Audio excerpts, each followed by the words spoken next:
네, 우리 할렐루야 샬롬 하고 우리 인사 축복 3일 할렐루야 샬롬 샬롬 샬롬 샬롬 샬롬 샬롬. 하나님 사랑합니다 여러분. 주하는 사람들 3일 얼굴이 조그매졌어. 그 전보다 그죠? 어떻게 저렇게 조그매졌지? 귀여워졌네. 네, 제가 아까 그 기도할 때 말씀드렸죠. 6.25 예, 저는 63주년으로 알고 있는데, 73주년으로 알고 있는데 어떤가 모르겠네요. 예, 50년에 일어났어요. 그죠? 예, 그렇기 때문에 지금 예, 저는 73주년이다 이렇게 생각을 합니다. 근데 혹여 74년으로 기억하시는 분은 계신지, 왜냐면 1년이 돼야 1주년이잖아요. 예, 창세기 1장 2절에서 5절 말씀을 가지고 함께 저녁이 되고 아침이 되니 이와 같은 제목으로 말씀을 나눕니다. 예, 73년, 만 73년 4년 전 예, 주일 새벽 4시 그죠? 예, 북한군이 선제 타격 작전 계획에 따라서 38선 전선에서 남침을 개시하죠. 이 전쟁은 3년간 이어집니다. 6.25 한국전쟁은 역사상 유례를 찾아볼 수 없는 동족간에 일어난 비극적인 전쟁이었고, 어디까지? 부산까지. 부산으로 내몰렸었죠. 그래서 제가 태어난 곳이 부산이에요. 제가 태어난 곳이 50년에 일어나서 3년여 갔다 보니까 제가 태어난 곳이 부산에서 제가 태어나서, 그리고 나중에 이제 그 경기도 부천이 본적지였으니까 그쪽으로 나중에 올라온 그러한 그 역사를 갖고 있어요. 부산산입니다. 부산산. 북한이 공산화가 되고 난 다음에 김일성은 1949년 3월에 소련을 방문해서 스탈린을 만나 무력 남침 계획을 알렸다고 그래요.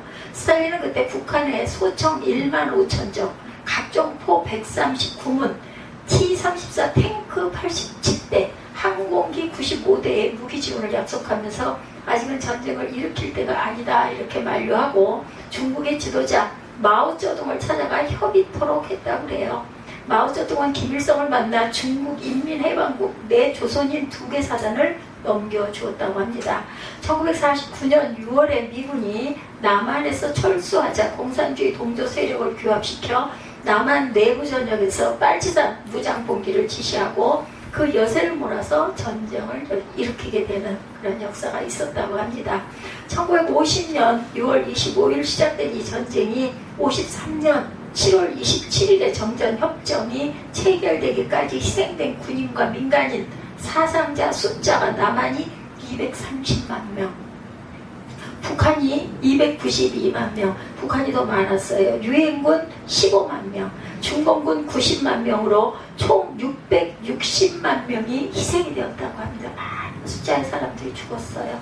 이에 더해서 전쟁 미망인이 33만 명, 피난민이 320만 명, 전쟁 고아가 10만 명, 월남한 피난민이 약 300에서 500만 명 정도, 이산가족이 약 1천만 명에 달했다고 해요. 숫자가 대단하죠.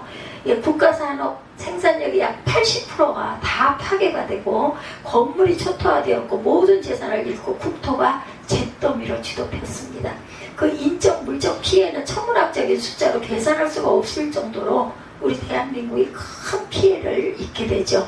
무엇보다 공산군 점령지에서 그 어떤 계층보다 핍박받고 투옥되고 고문당하고 순교한 사람들이 바로 기독교 지도자들이고 기독교인들이었어요. 예, 그 피 흘림이 없은 즉 사함이 없다라고 하죠. 이렇게 기가 막힌 피 흘림의 역사를 가지고 있는 대한민국을 하나님의 긍휼히 보신 거죠. 6.25 전쟁이 발발하자 350대 탱크를 앞세운 5개 사단 규모의 북한 공산군이 파죽지세로 밀고 내려와 3일 만에 서울을 함락시킵니다. 그리고 3일간 쉬었다가 다시 여세를 몰아내려와 낙동강까지 밀고 갔다고 그래요.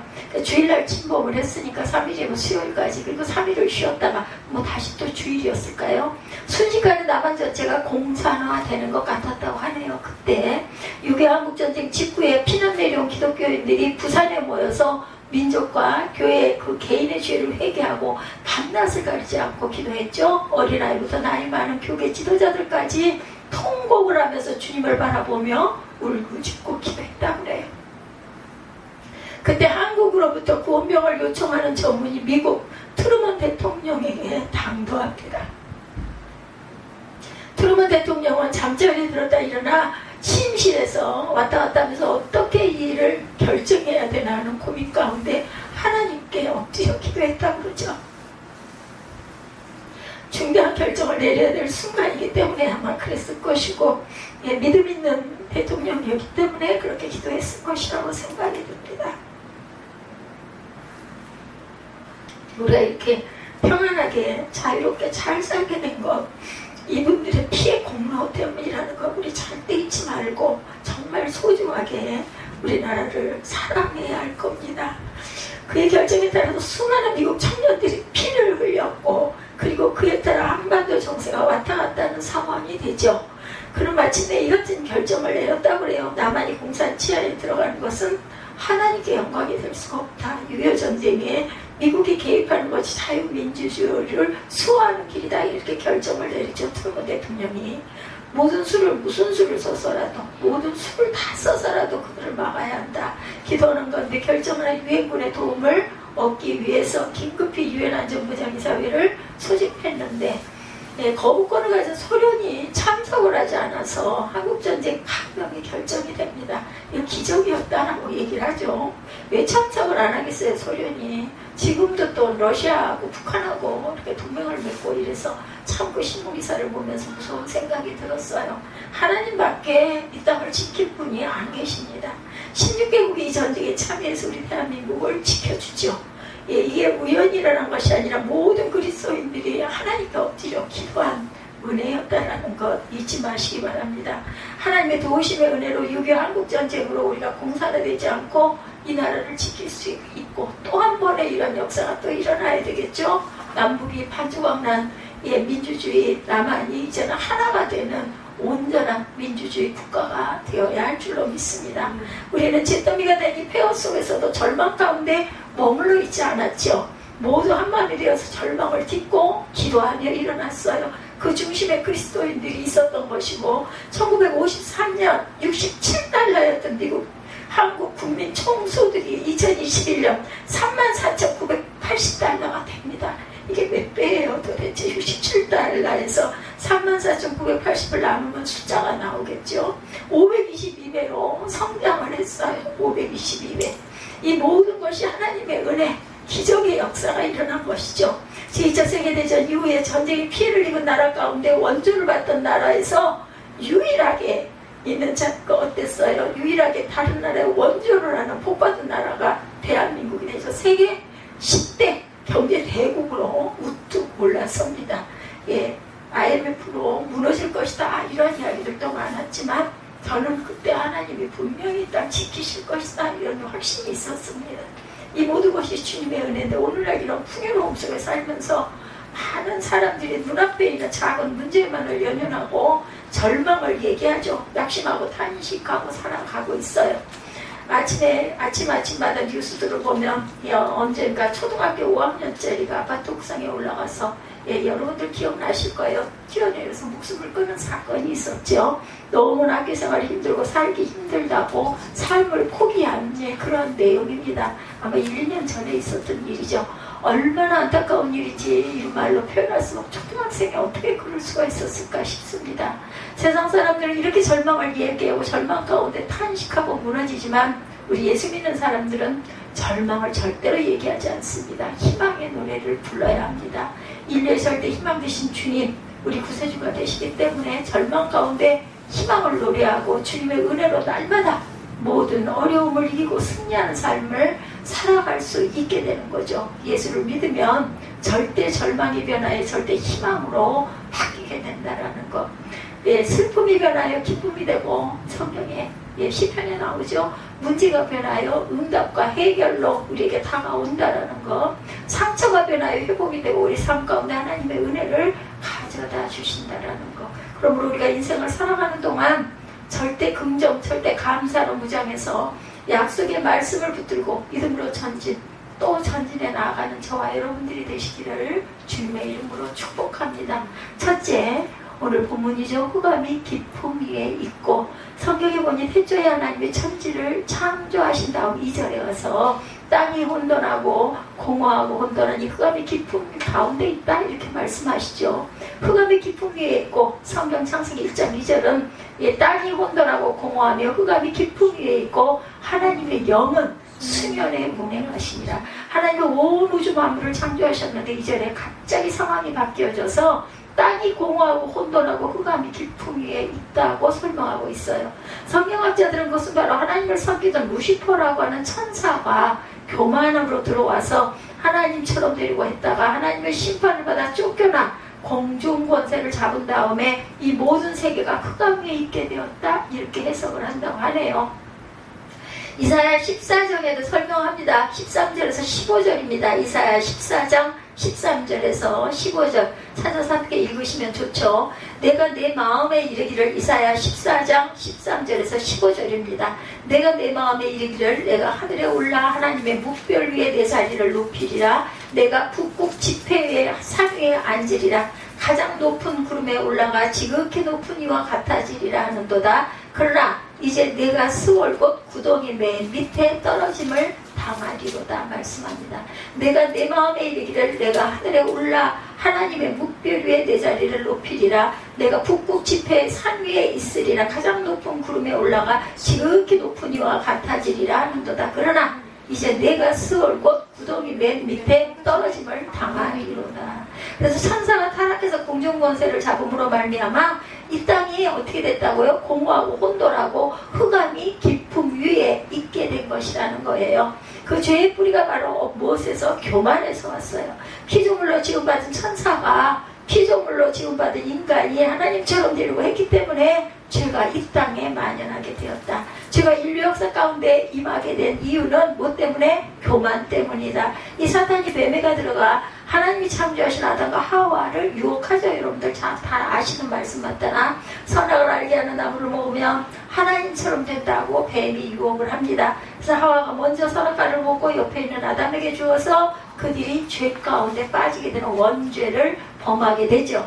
모든 죄의 뿌리는 어디서? 교만에서 옵니다. 어떻게 되려고? 하나님처럼 높아지고 싶어서.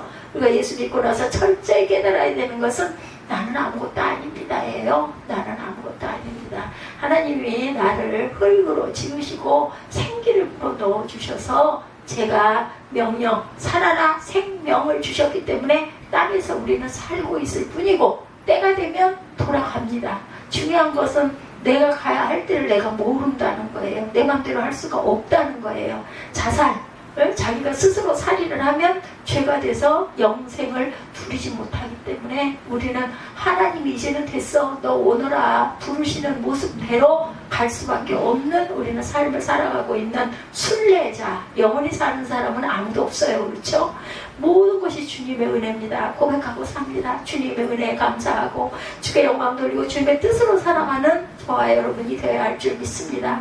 그래서 이 흑암이 깊음 위에 있게 됨으로 말미암아 이 세상의 절망이, 질병이, 저주가, 사망이 온 세상을 덮게 되었다. 예수 믿기 전에 우리의 마음이 흑암의 깊음 위에 있었어요. 마음이 공허하고 혼돈해서 기쁨이 없고 늘 마음이 울적하고 아무것도 아닌데 상처받고 낙심하고 쉽게 무너지는 우리의 모습입니다. 우리가 혈기를 부리면요 우리가 영적으로 맨 바닥에 있다라고 생각을 하면 된다고 합니다. 뭐 아프고 슬픈 모습이긴 하지만 우리 혈기 낼 때 있잖아요. 어쩔 수 없어요. 그죠? 그러면 어떻게 해요? 하나님 죄송합니다. 감사합니다. 이것도 감사합니다 하고 우리가 마음을 돌이켜야 되고 억지로가 아니라 하나님께 기도해야겠죠. 아버지 이 마음도 다스려 주옵소서. 이 성품이 바뀌게 해 주옵소서. 참 어렵고 안 바뀌어요. 그죠? 타고난 성품이. 왜냐하면 우리 죄성이 있기 때문에 그렇습니다. 예수를 믿고 난 다음에 우리의 절망의 그림자에서 벗어날 수 있게 될 것이다. 우리 삶의 유일한 희망은 그리스도 한 분밖에 계시지 않아요. 이 세상 무엇으로도 우리 마음의 절망을 걷어낼 수는 없다. 시시각각 우리에게 다가오는 많은 문제와 어려움과 고통을 우리가 이겨낼 수가 없어요. 언제 무슨 일이 예고하고 오는 게 아니잖아요. 어젠가요 보니까 막 교통사고가 많이 났더라고요. 길가에 보니까. 그래서 그런 얘기를 했습니다. 저 사고가 누가 날 줄 알았겠니? 그런데 저는 사고가 난단다. 우리 운전할 때 정말 조심하고 겸손하게 운전하자, 이런 이야기를 제가 했습니다. 오직 우리의 구세주 예수님이 나와 함께 계실 때 예수님으로 말미암아 절망을 이기고 문제를 이기고 어려움을 이기고 질병도 이기고 주님 안에서 승리할 수 있는 삶을 살게 되는 것이다. 우리 인류의 희망은 오직 그리스도 한 분밖에 안 계십니다. 성경에 보니 흑암의 기품에 있을 때 하나님의 영은 어디에? 수면에 운행하셨다고 말씀하죠. 우리가 예수를 믿고 난 다음 승리하는 신앙생활의 비결은 하나님의 영이 임하는 것이다. 성령이 임해야 합니다. 어디에? 우리에게, 우리 마음 안에 성령이 우리 마음 가운데 임할 때 흑암의 권세가 물러가게 된다. 성령께서 우리를 위로하시고 우리를 지도하시고 아버지께서 우리를 항상 그저 긍휼케 여겨주시죠. 염려, 근심, 걱정이 떠나갑니다. 예수를 믿어도 자꾸 시험에 들고 말 한마디에 더 상처를 받고 무너지는 이유는 성령이 운행하지 않기 때문에, 성령께서 일하지 않으시기 때문에, 내가 흑암 위에 있기 때문이라는 것을 우리가 깨달아 알아야 합니다.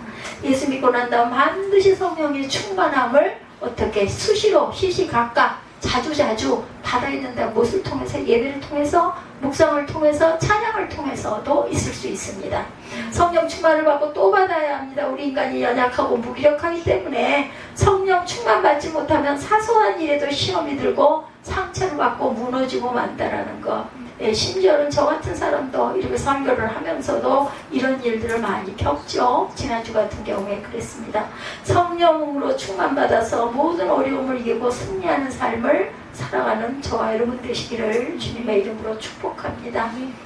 그래서 모든 역사, 성령 충만의 역사, 우리 교회의 모든 역사, 교회들의 모든 역사, 우리 대한민국의 모든 역사가 성령 충만의 역사가 되어야 할 것이다. 성령 충만의 역사를 시작해서 역사 가운데 세계 최대의 교회를 우리 대한민국에서 이루기도 했죠. 우리 성령 충만을 받아 모든 어려움을 이기고 흑암의 권사를 물리치고 어떻게 반드시 주님 안에서 승리의 삶을 살아가는 주님의 귀한 일꾼들이 다 되시기 바랍니다. 주님의 귀한 일꾼이다 하니까 나와가지고 일해야 되나? 아니에요. 본인의 자리에서 주님의 영광을 드러내게 열심히 기쁨으로 빛으로 잘 살아내시면 됩니다. 그 대신 어떻게 하고, 아까 제가 묵상에서 읽어드린 것처럼 사랑하는 게 우리가 누군가 은사를 받아서 사랑의 은사가 아니고 우리 모두는 사랑을 실천하고 가야 된다. 심지어 나를 불편하게 했던 사람까지도 용서하고 사랑으로 끌어안을 수 있는 마음을 주시옵소서 하고 기도하고 그렇게 노력하고 한 발을 뛰고 나면 쉬워지더라고요. 그런 것들이 그렇게 실천할 줄 알아야 된다. 우리 생활이 삶이 예배의 모습이 될 수 있어야 되겠다. 빛이 있으라 하셨죠. 성경은 이어서 빛이 있으라고 말씀합니다. 1장 3절 말씀이죠. 하나님이 이르시되 빛이 있으라 하시니 빛이 있었고, 성령이 우리 마음 가운데 임할 때 내 마음에 빛이 비춰지는 거죠. 주님의 은혜의 빛이 비춰지는 것, 생명의 빛이 비춰집니다. 하나님이 온 천지를 창조하실 때 말씀하셨죠. 빛이 있으라.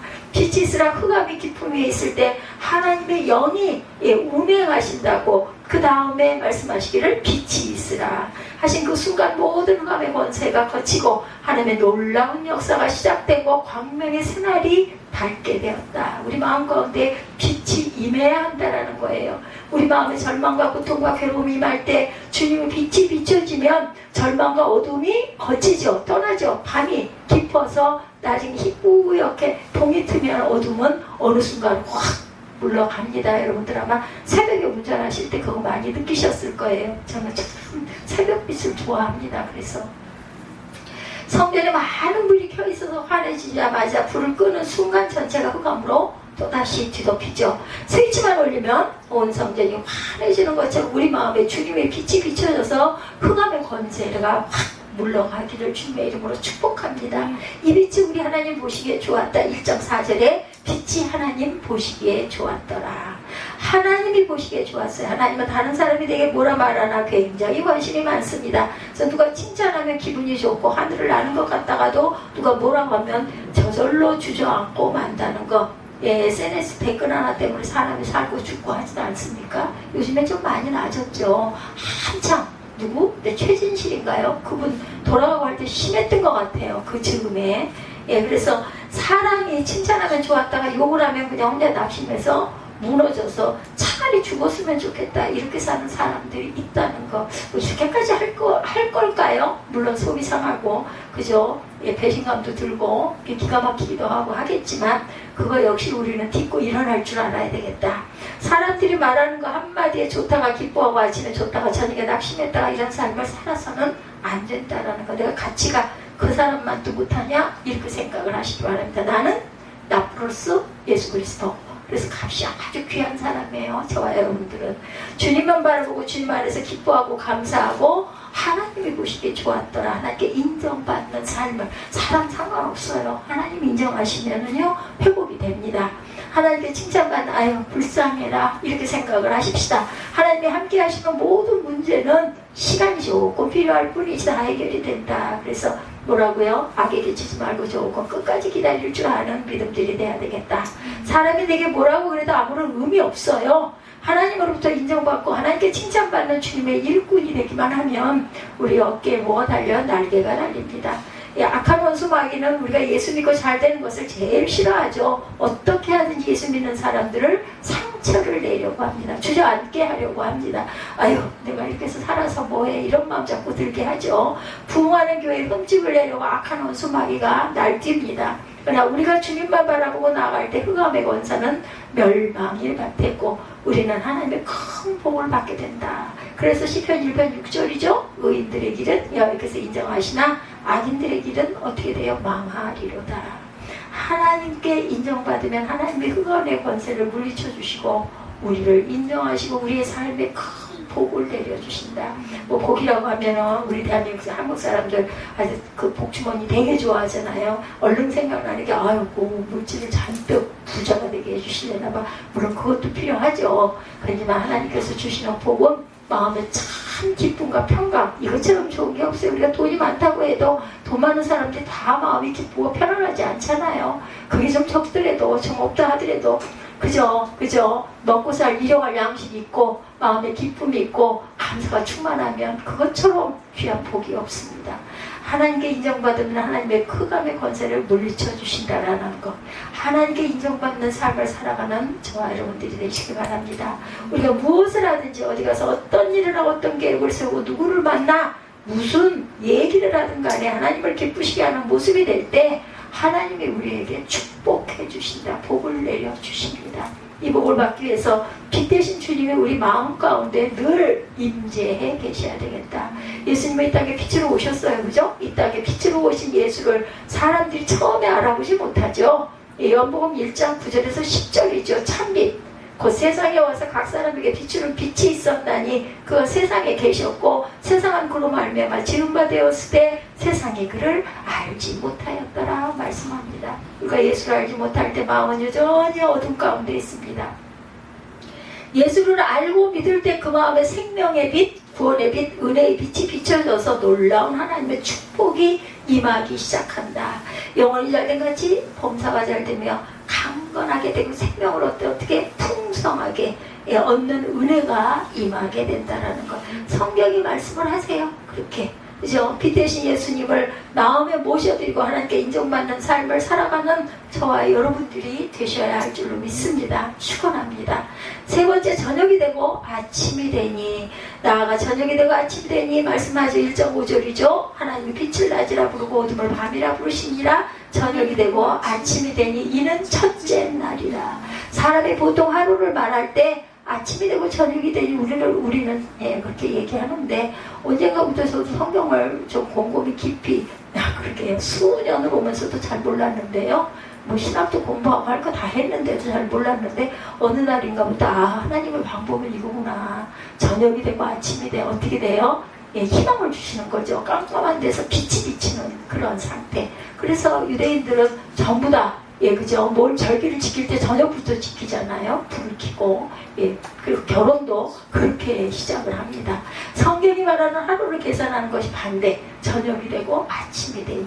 이것은 우리 삶에 어떤 저녁이 되고 어떤 밤이 오고 어떤 고통과 괴로움과 환란이 어둠이 다가와도 우리에게는 뭐가 있다? 희망의 아침이 밝아온다라는 것을 우리는 알아요. 믿기도 해요. 그렇죠? 그렇다는 거예요. 그리스도는 영원한 희망이 되어주셨어요. 우리에게. 사망 권세를 깨뜨리시고 부활하셔서 우리의 영원한 희망이 되시고 영원한 아침이 되시고 영원한 새벽이 되셨습니다. 우리에게 절망의 밤이 다가와요. 문제의 밤이 다가옵니다. 문제들이 다가와요. 밤이 오는 거예요.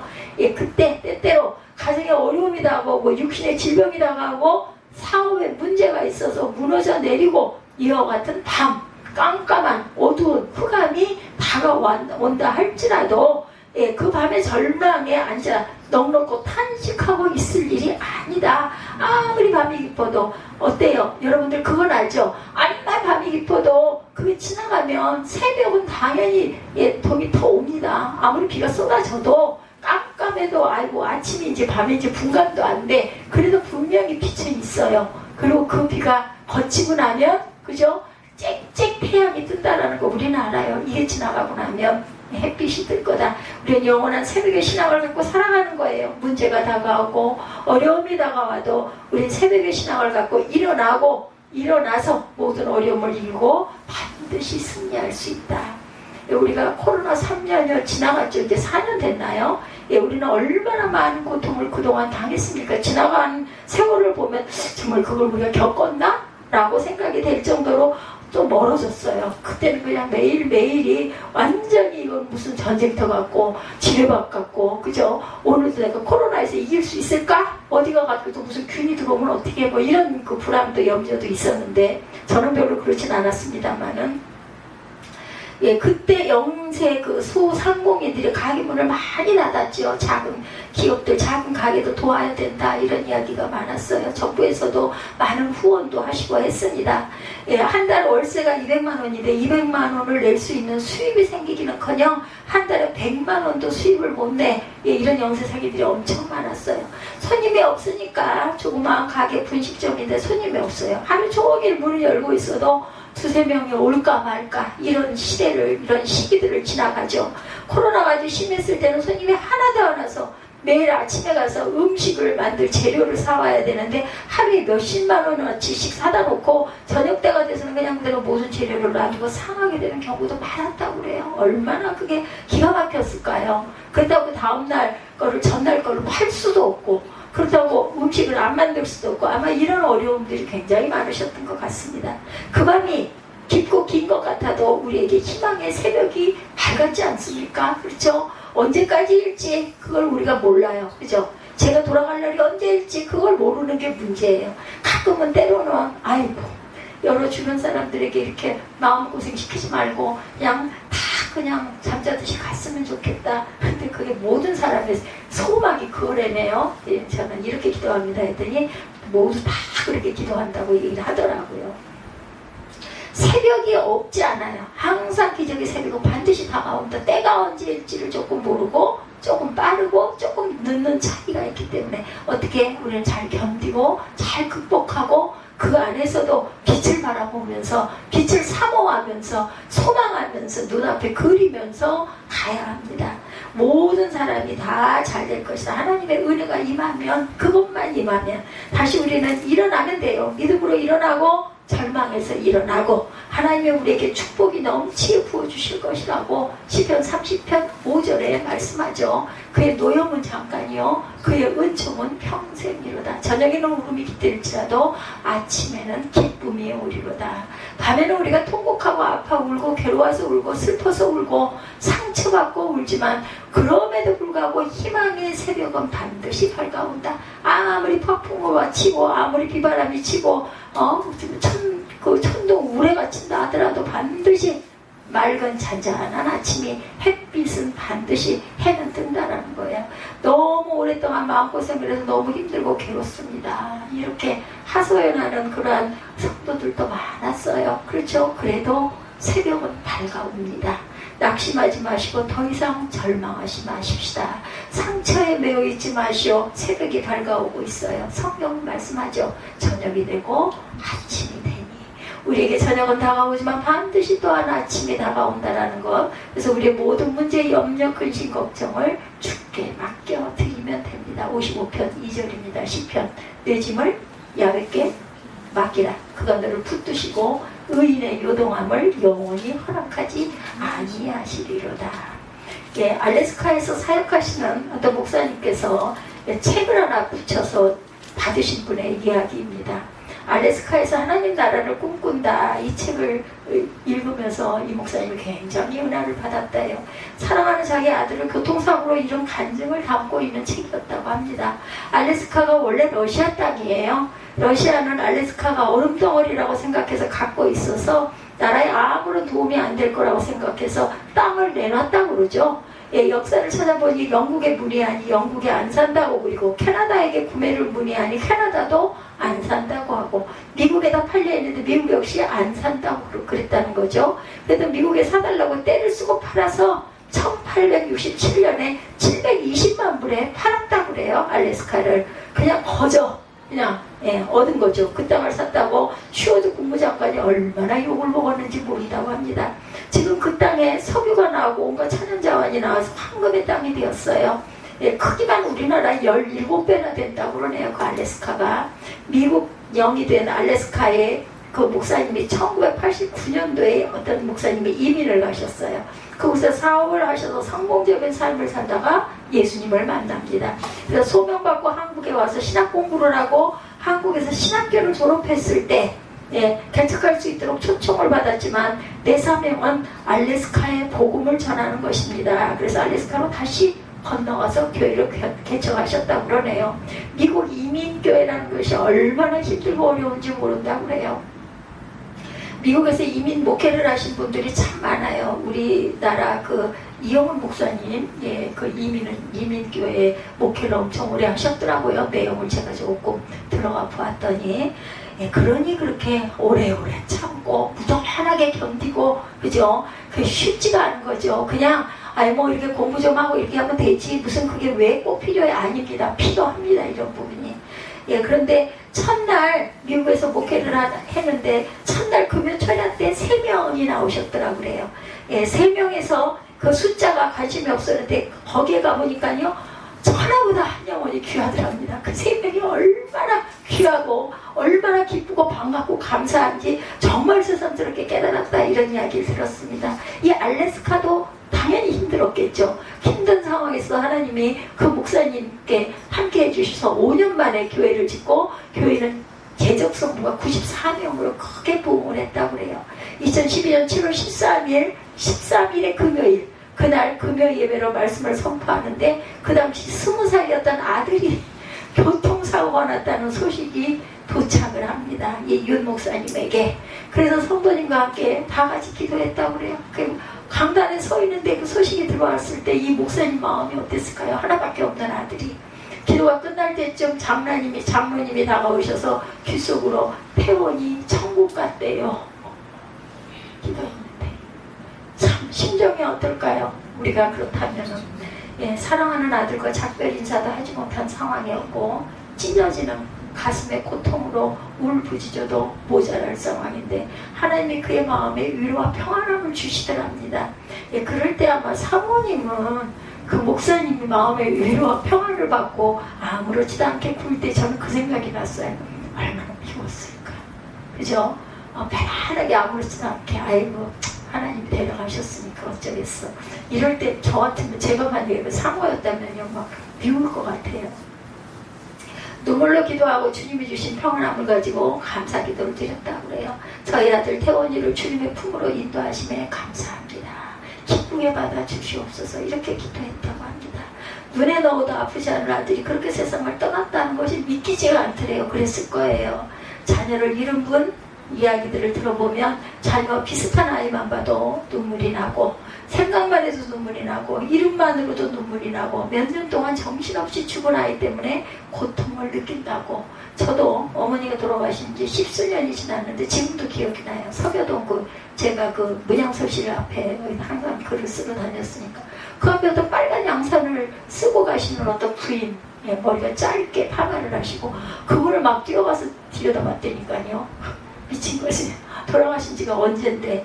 그럴 정도로 그 모습이 선하게 눈에 보여서 제가 그래놓고 나서 내가 미쳤나봐, 왜 이래, 이런 생각을 제가 했습니다. 이분 아마 그러고도 남으셨을 것 같아요. 예, 저도 그랬는데 이 목사님이 예배 중에 그 사랑하는 큰아들이 교회 학교에서 열심히 교사로 봉사하고 청년부 활동을 열심히 하고 교회의 모든 일을 다 솔선했던 그 아들이 세상을 떠났으니 얼마나 슬펐겠습니까? 참 착한 아들이었네요. 그때 그 마음에 이 땅에 오직 주밖에 없네. 그 찬송이 큰 위로함을 주셨다. 정말 찬송 좋습니다, 여러분들. 예, 복음성가 256장 이 땅에 오직 주밖에 없네. 그 무엇도 나를 채울 수 없네. 주님의 평안 내 안에 있네. 누구도 빼앗을 수가 없네. 찬송을 부르며 장례 예배 때 성도 앞에서 이와 같은 고백을 하셨다고 그래요. 이 목사님이 나의 아들 태원이가 천국에 갔으니 나는 이제 더욱더 천국의 소망을 가지고 살아가려고 합니다. 훗날 우리 태원이를 천국에서 만나려면 사꾼 목사는 절대로 되지 말아야 되지 않겠습니까? 저는 이제부터 부끄럽지 않은 하나님의 종으로 살아갈 것을 이 자리를 빌려 다시 한번 각오하고 결심하고 선포합니다.